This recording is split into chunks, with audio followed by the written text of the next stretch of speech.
Hola chicos, ¿cómo están? Nos reunimos nuevamente para estudiar juntos qué es lo que la palabra de Dios tiene para enseñarnos el día de hoy y como hemos llevado haciendo, ver qué es lo que el Evangelio de Marcos tiene que comunicarnos. Esta lección es particularmente profunda porque nos confronta en cómo somos respecto a cómo debiésemos ser. Como veníamos viendo, Jesús ha venido anunciando lo que le va a pasar. Ya ha tenido 3 oportunidades en las que, hablando con sus discípulos, les comenta que va a morir, que va a ser entregado a los romanos y va a ser muerto por la oposición de los líderes religiosos. Además, Jesús se ha dedicado a enseñarle a los discípulos ciertas aptitudes o características que ellos debiesen cultivar. Él les ha enseñado sobre la importancia del servir al otro y tener eso por más valor que buscar poder terrenal o estatus. Les ha hablado sobre la importancia de entenderse como parte de un todo, de una comunidad entera que sirve a Dios mismo. Ha hablado de la importancia de cuidar aún a los más pequeños, la importancia del matrimonio, el peligro de las riquezas. Y ha sido una sección bastante intensa en cuanto a lo que Jesús le ha querido comunicar y traspasar a sus discípulos. El último episodio que veíamos, Jesús anunciaba por tercera vez su muerte. Y lo que vamos a ver hoy se encuentra en Marcos 10, versículo 35. Entonces Santiago y Juan, hijos de Zebedeo, se le acercaron y le dijeron: Maestro, queremos que nos haga un favor. ¿Cuál es la petición?, preguntó él. Ellos contestaron: cuando te sientes en tu trono glorioso, nosotros queremos sentarnos en lugares de honor a tu lado, uno a tu derecha y el otro a tu izquierda. Jesús dijo: no saben lo que piden. ¿Acaso pueden beber de la copa amarga de sufrimiento que yo estoy a punto de beber?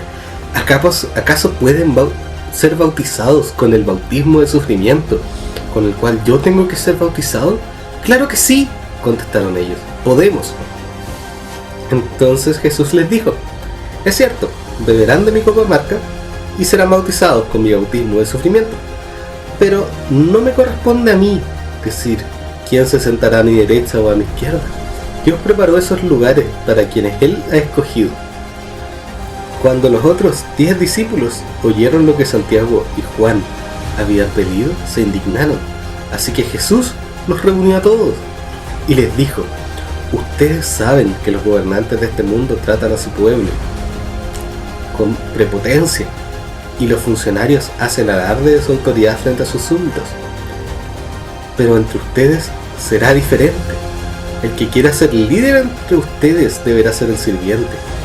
El que quiera ser el primero entre ustedes deberá ser esclavo de los demás, pues ni aun el Hijo del Hombre vino a que le sirvan, sino para servir a otros y dar su vida en rescate por muchos. Jesús ha venido enseñándole a los discípulos su propósito en la tierra, que Él vino a morir, su idea de comunidad, una comunidad centrada en el servicio y en el cual aún hasta los miembros más débiles fueran resguardados.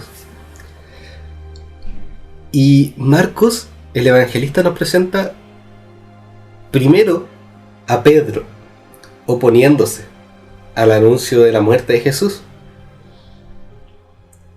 y Jesús lo reprende fuertemente en el capítulo 8.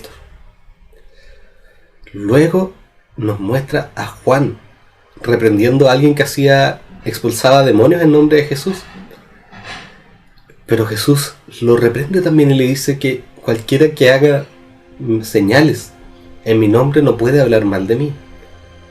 Y esta vez son Santiago y Juan, nuevamente, quienes entran en un error. Y no solo ellos, sino además los otros 10. Notamos que en esta sección de enseñanza profunda, los discípulos no están a la altura. Los discípulos se equivocan. Primero Pedro intenta evitar el propósito al cual Jesús ha venido. Juan intenta restringir a la gente que está obrando en nombre de Jesús. Y ahora aparecen Juan nuevamente y Santiago, los hermanos que quieren tener un lugar de honor cuando Jesús entre en su trono glorioso. Vemos como pareciera que las palabras que Jesús dice entraron por una oreja y se fueron por la otra. Vemos como los discípulos todavía no entienden, tienen sus ojos cegados. Están como ciegos, sin ser capaces de comprender qué es lo que Jesús busca de ellos. Jesús ya había hablado anteriormente acerca de que el primero tenía que ser último. Y aquí aparece Santiago y Juan buscando nuevamente en una mentalidad humana adquirir una posición de honor una vez que el Señor entra en su trono. Vemos que la lección de servir no se entendió, o al menos ellos dos no lo entendieron. Esa es la primera impresión. Sin embargo, después nos encontramos que los otros 10 discípulos, aquí la comunidad de 10 discípulos se fractura. Tenemos a Jacobo y Juan y los otros 10.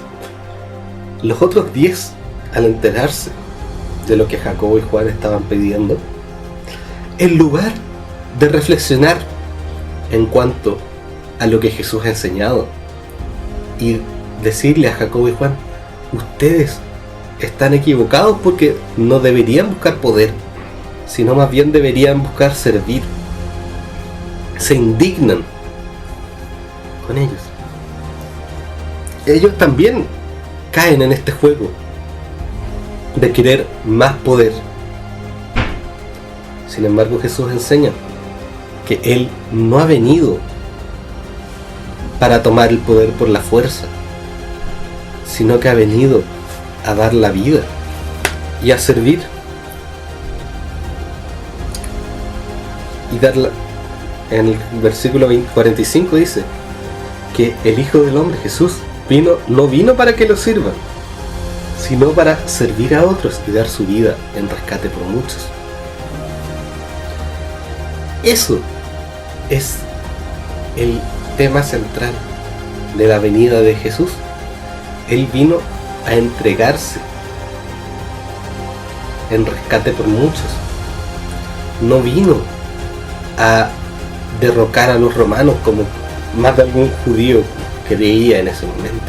No vino a tomar y hacer un golpe de estado por la fuerza, sino que vino humildemente a entregarse y a entregar su vida en rescate de quienes estaban perdidos en pecado. Y Jesús los reprende, porque la lógica con la que Jacobo y Juan y los 10 estaban cayendo entrampados es la misma lógica de los jefes de Estado que oprimen y abusan de su poder. Jesús quería instaurar un nuevo concepto de cómo las cosas debían ser, cómo el servicio debía ser lo más importante, cómo la humildad valía más que el oro. Y en esta imagen que Jesús quería dejar a sus discípulos estaba el hecho de que ellos, al igual que su maestro, debían entregarse en servicio y ser esclavos de todos. Los discípulos no estaban entendiendo. Y de hecho, vemos que al final de su evangelio, más adelante todavía no entienden. Podríamos decir que si Jesús estuviera dando el curso de discipulado, los discípulos habrían sacado una mala nota, porque no están aprendiendo de lo que Jesús les está enseñando. Los discípulos están reprobando el curso, se están sacando puros rojos. Y eso nos muestra algo peligroso. Estos discípulos que estuvieron caminando con Jesús no eran capaces de distinguir y entender lo que su maestro quería enseñarles. Ahora bien, saliéndonos un poco del texto bíblico, ¿cómo está nuestra vida hoy? ¿Cómo estamos viviendo respecto a lo que sabemos que debiésemos hacer?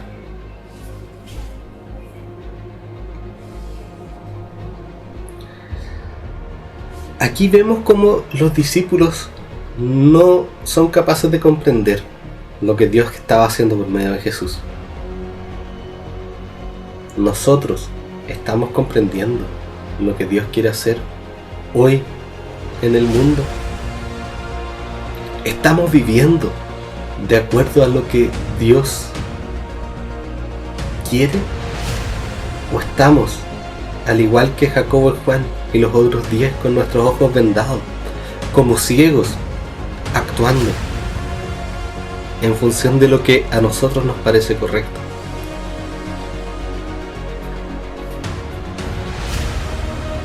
Y esta es la tensión. Jesús ya ha expresado lo que quiere. Sus discípulos no han llegado a la altura.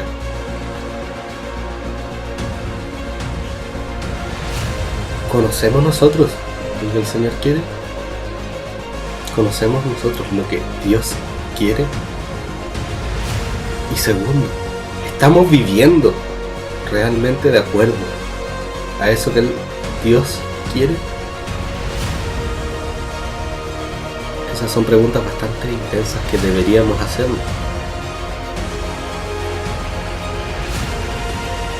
Y si somos honestos, usualmente nos daremos cuenta que, al igual que los discípulos, muchas veces nosotros no actuamos o no reaccionamos de la forma como Dios quiere.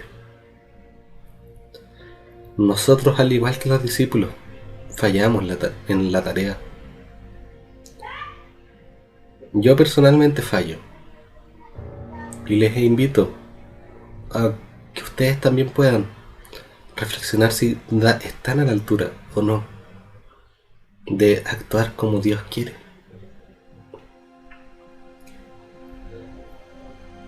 Ya para ir concluyendo, y para sacar un poco el sabor amargo de quizás no estar a la altura, Jesús llamó a estas 12 personas personalmente. Jesús llamó primero a Pedro o a Simón, Andrés, Jacobo y Juan.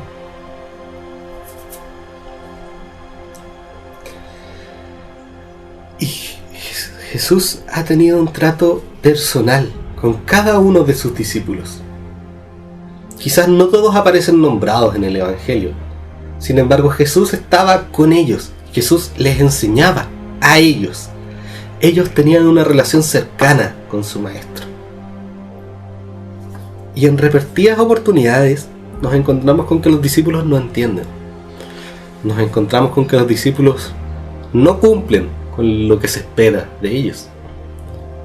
Sin embargo, Jesús, en lugar de desecharlos y buscar mejores discípulos, que sería lo más humanamente lógico, desea seguir trabajando con ellos. A pesar de que hasta ahora no han sido capaces de entender, Jesús desea seguir delante de ellos, guiándoles. A pesar de que los discípulos estén como vendados, estén como ciegos, tropezándose, Jesús sigue con ellos y seguirá con ellos, delante de ellos, hacia Jerusalén, dirigiéndose a la cruz donde todos los discípulos se escapan. Pero una vez que resucita, el ángel dice que Jesús va delante de ellos a Galilea, que vayan allí a su encuentro. A pesar de que los discípulos fallaron una y otra vez, Jesús tenía el deseo de trabajar con ellos. A pesar de que los discípulos en su momento huyeron, Jesús aún quería que ellos fuesen parte de lo que Dios estaba haciendo. Es posible que nosotros no estemos a la altura, pero Jesús también quiere trabajar con nosotros. Y gracias podemos dar a Dios por eso, porque en lugar de desecharnos como debería o como sería lógico, escoge tener un trato cercano con nosotros y acogernos si nos arrepentimos, acogernos si reconocemos en que hemos fallado. Como dice Juan en su primera carta, si confesamos nuestros pecados, Él es fiel y justo para perdonarnos y limpiarnos de toda maldad. A pesar de que nos equivoquemos, Él quiere también tratar con nosotros. Esto es algo súper esperanzador, porque muchas veces nosotros fallamos, al igual que los discípulos. Pero la misericordia del Señor es capaz de recibirnos. Puede el Señor seguir trabajando en nuestras vidas y ser preparándonos y perfeccionándonos hasta que un día podamos realmente ser perfectos. Bueno chicos, esta era la lección para hoy. Hasta la próxima.